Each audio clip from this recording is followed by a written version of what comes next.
Confuse में कातना ले पढ़ल बारू? चौथा तक। ओकरा बाद काहे न गइलू? गर्मी के छुट्टी हो गई। ओकरा बाद फिर बारिश आ गई। अब ओकरा बाद जाड़ा के छुट्टी हो गई। फिर ओकरा बाद फिर फगुन आ गई।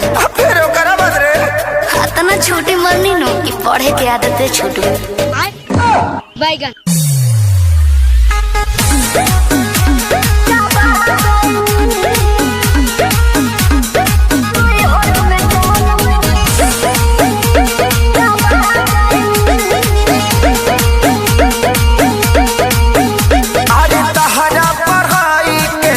कोनो जोड़ हो, बोले लू तो इंग्लिश के तूर दे लू गोड़ हो। मैं तो बताई मैं नहीं हूँ वाईफाई।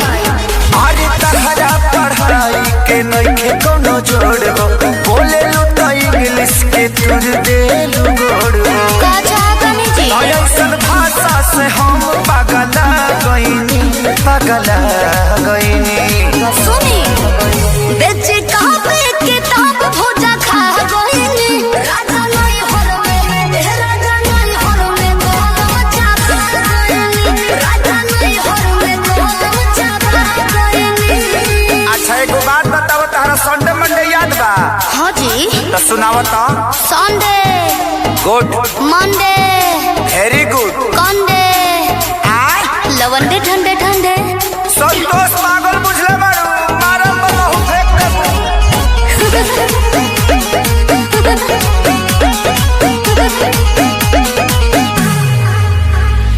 अनपढ़ के तू ताला कहलू एजेंसी, रह तू पढ़ल होइते आशा में वैकेंसी।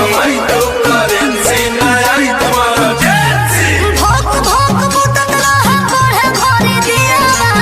पिया पिया पिया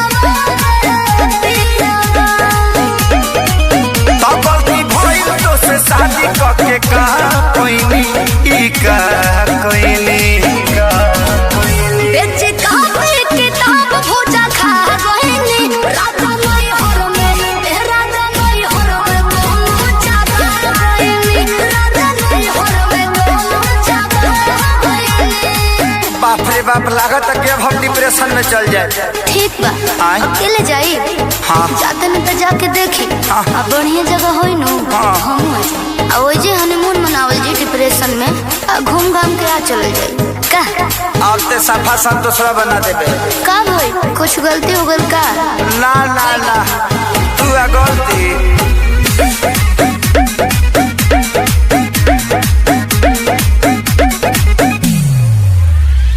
चढ़ली जवानी तहर पूरा बझोल हो, खत्म इतिहास पूरा गोल बाबू गोल हो।